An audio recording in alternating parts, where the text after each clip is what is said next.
Good morning, everyone. In today's session, we will try to understand the concepts and principle of centrifugation, one of the important technique in separation of biological particles and from examination point of view too. Centrifugation. I'll be using the word biological centrifugation because we are more concerned with separation of biological particles. So, the biological centrifugation is a process that uses centrifugal force to separate and purify the mixtures of biological particles in a liquid medium. The smaller the particles, the higher the G forces required for the separation. So, it is a key technique for isolating and analyzing cells. Number 2, subcellular fractions. Number 3, supramolecular complexes.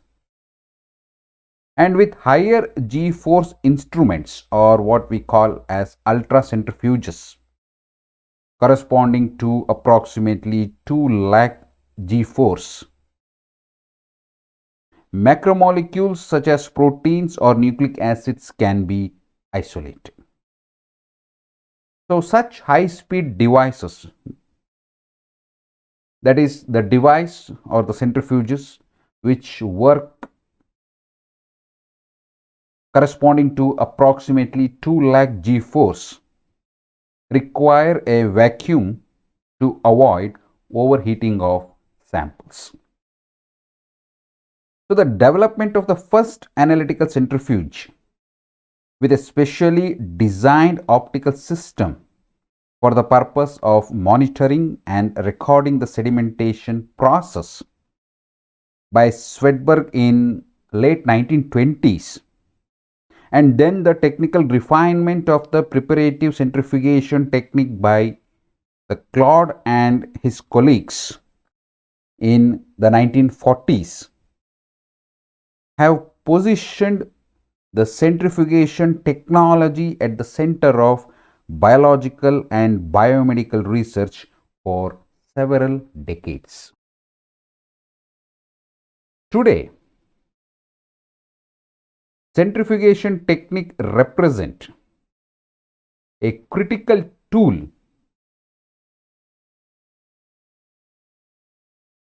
for modern biochemistry and are employed in almost all invasive subcellular studies.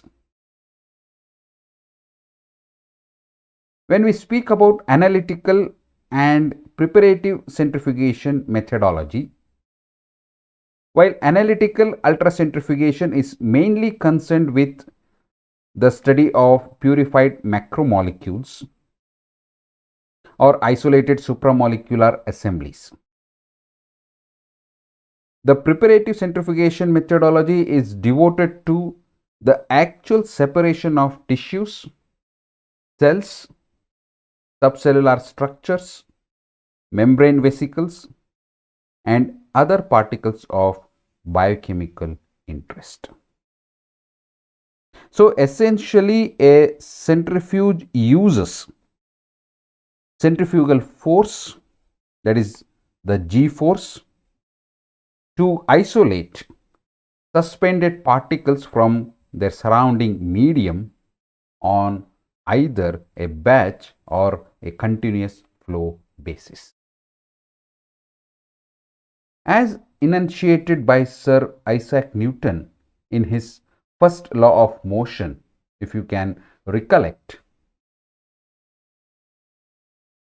a freely moving body such as a ball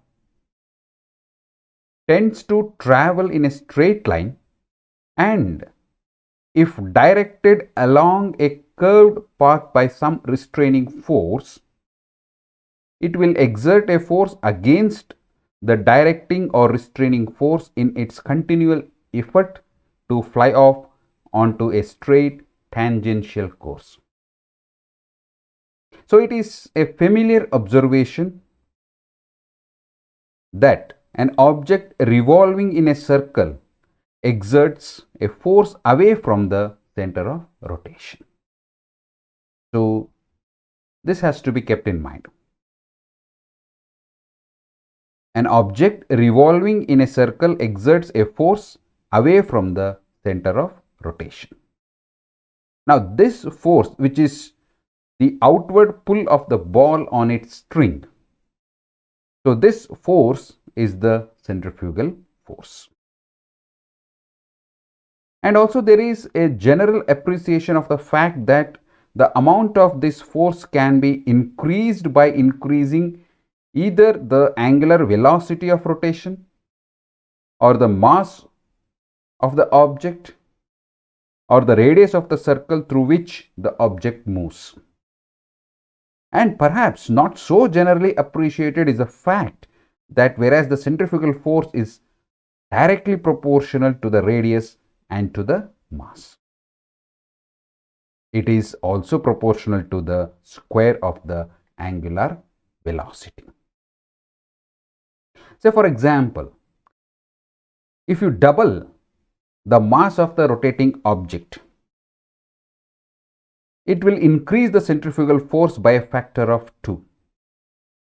But doubling the number of revolutions per minute, that is RPM, will increase the centrifugal force by a factor of 4. Similarly, increasing the speed by a factor of 10 will increase the force by a factor of 100. So when we try to understand the basic principle of the centrifuge or centrifugation, sedimentation concept is very important. From everyday experience, the effect of sedimentation due to the influence of the Earth's gravitational field versus the increased rate of sedimentation in a centrifugal field is apparent, right? That means the effect of sedimentation due to the influence of the Earth's gravitational field versus the increased rate of sedimentation in a centrifugal field is apparent. To give a simple but an illustrative example which we experience or experienced once in a lifetime, that is, crude sand particles when added to a bucket of water travel slowly to the bottom of the bucket by the force of gravitation, but sediment much faster when the bucket is swung around in a circle. So if you carry this observation to biological structures, similarly biological structures exhibit a drastic increase in sedimentation when they undergo acceleration in a field, or we call it as centrifugal field. Now the relative centrifugal field is usually expressed as a multiple of the acceleration which is due to gravity, right? So when designing a centrifugation protocol, it is important to keep in mind that number one, the more dense a biological structure is, the faster it sediments in a centrifugal field. The more dense a biological structure is, the faster it sediments in a centrifugal field. Number two, the more massive a biological particle is, the faster it moves in a centrifugal field. There is a lot of difference from one point to another point. So when a centrifugation protocol is designed, or when you have to design a centrifugation protocol, some of the important points that has to be kept in mind are: number one, the more dense a biological structure is, the faster it sediments in a centrifugal field. The more massive a biological particle is, the faster it moves in a centrifugal field. Number 3, the denser the biological buffer system, the slower the particle will move in a centrifugal field. Now, the third point is speaking about the buffer system. The first one is about the density of biological structure. The second one is about the massive structure or the massiveness of the biological particle. Number 3 is about the density of biological buffer system. The denser the biological buffer system, the slower the particle will move in a centrifugal field. Number 4, the greater the frictional coefficient is, the slower a particle will move. Frictional coefficient, which is very, very important. We will be discussing about frictional coefficient in the next slide.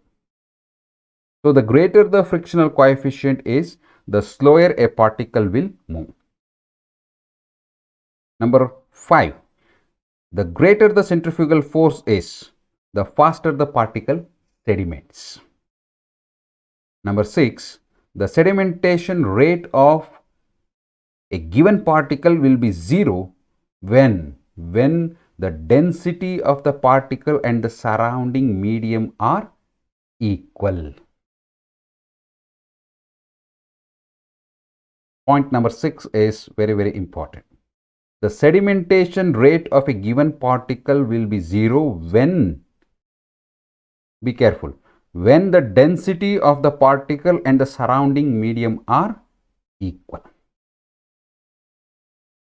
Right. So, these are the important points to be kept in mind when designing a centrifugation protocol. That is, the more dense a biological structure is, faster it sediments in a centrifugal field.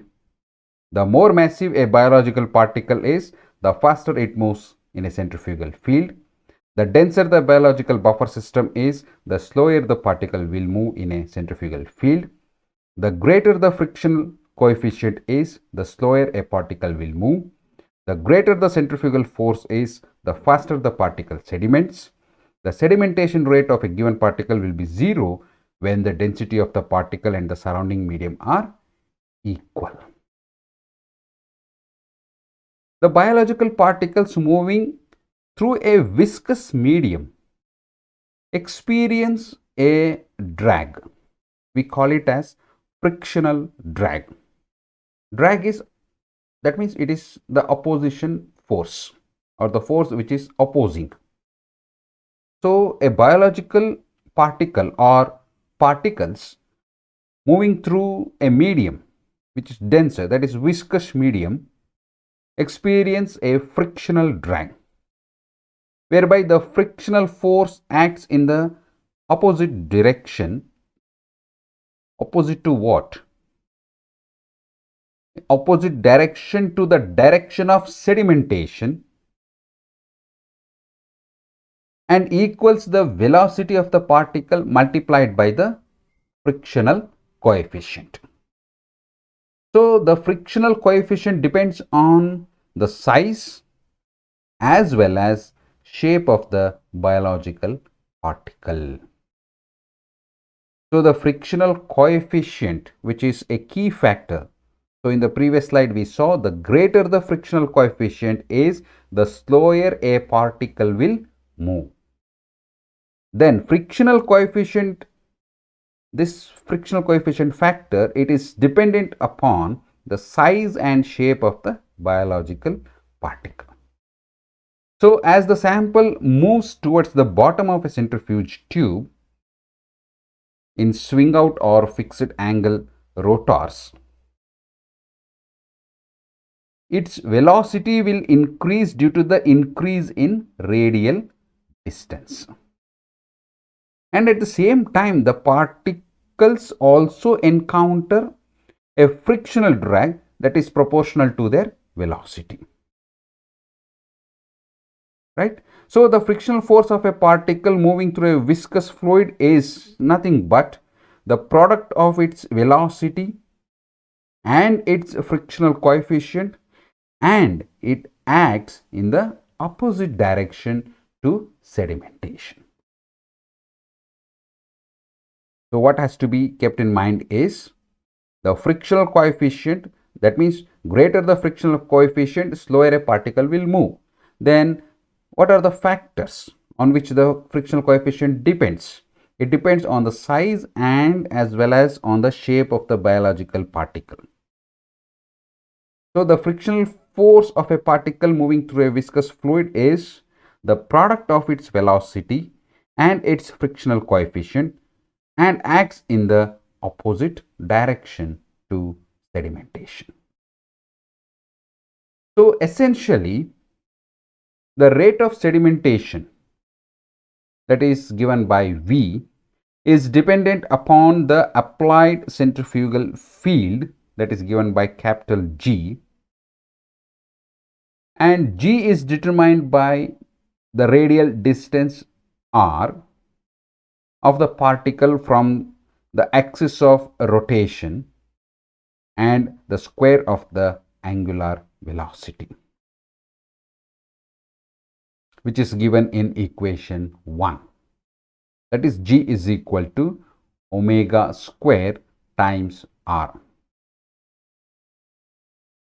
So the average angular velocity of a rigid body that rotates around a fixed axis is defined as the ratio of the angular displacement in a given time interval, right? So the average angular velocity of a rigid body that rotates around a fixed axis is defined as the ratio of the angular displacement in a given time interval.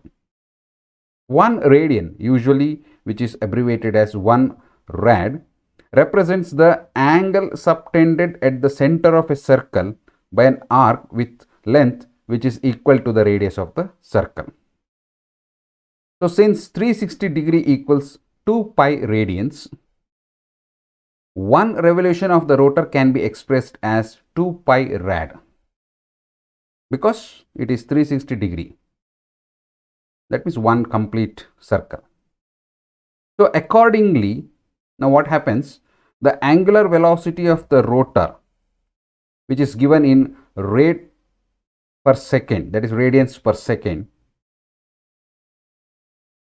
Now what is to be noted is the radians is treated as a scalar and is related to the rotor speed in RPM, that is revolutions per minute.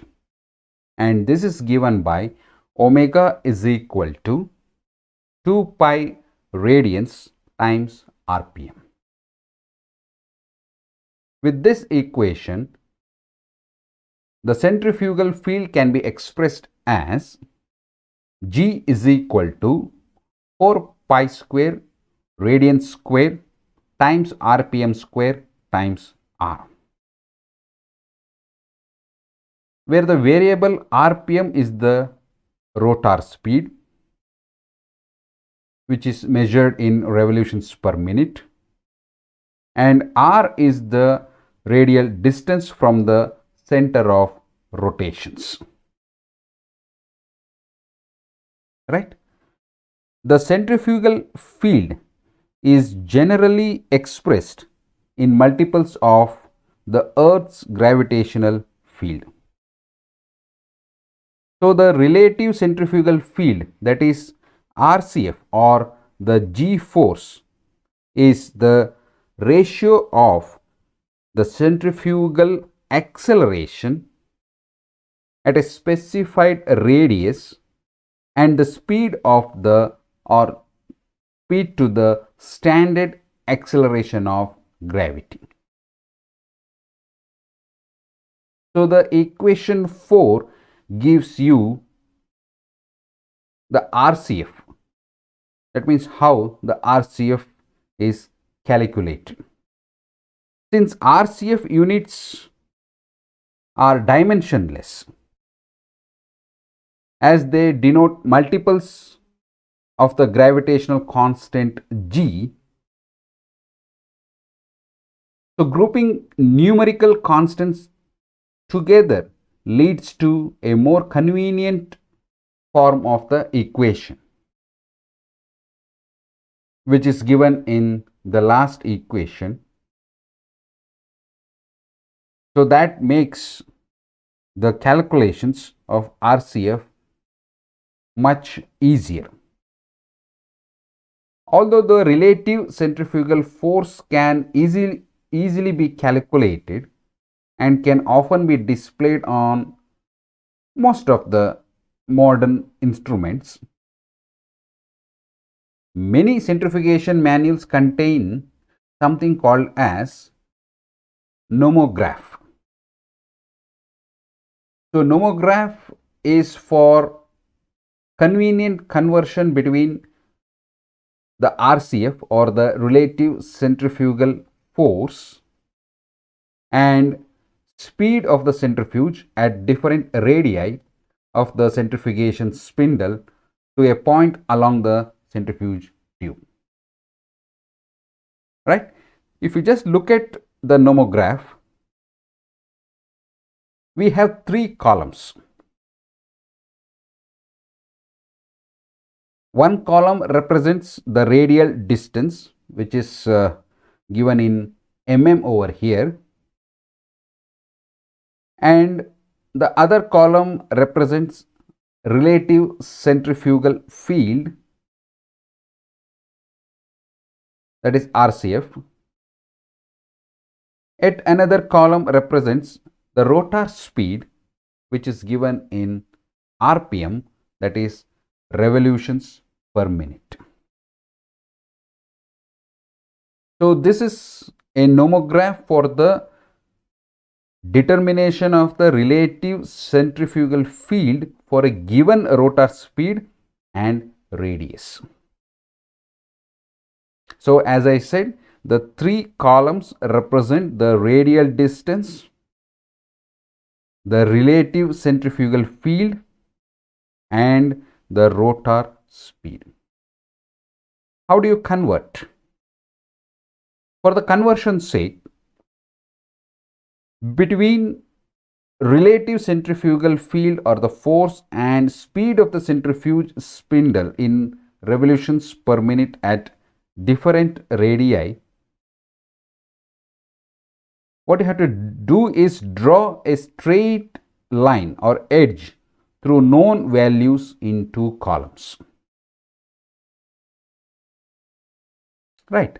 So if you have the RPM known value and the radial distance, that is from the spindle to a point along the centrifuge tube, then how to get the RCF value using the nomograph? So you have to draw a straight edge through known values in two columns. Definitely you should have two known values. So you should have the radial distance known to you, that is by default. And if you know RCF, you can easily calculate the RPM. And if you know RPM, you can calculate the RCF. So you have to draw a straight edge through known values in two columns.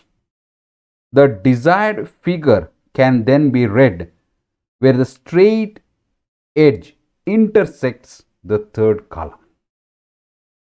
In the above example, if you carefully observe,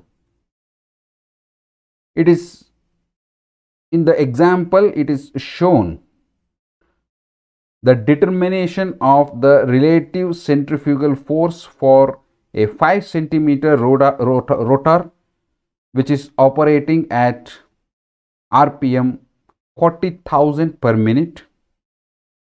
So it yielding an applied centrifugal field of about 90,000 G.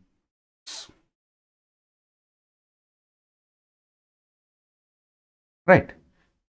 So this is very easy to calculate the RCF or the RPM with a default value of the radial distance of the rotor. So with this, I'll stop my discussion over here, and we can continue our discussion about the concepts and principle of centrifugation in the next session. So any doubts, any clarifications required, please do post after the sessions, and you can view the same lecture in the YouTube channel whenever you feel to do so. All the lectures will be available over there, so at any point of time you can make use of these lectures. So thank you very much for today's session. We'll meet up in the next session. Thank you one and all.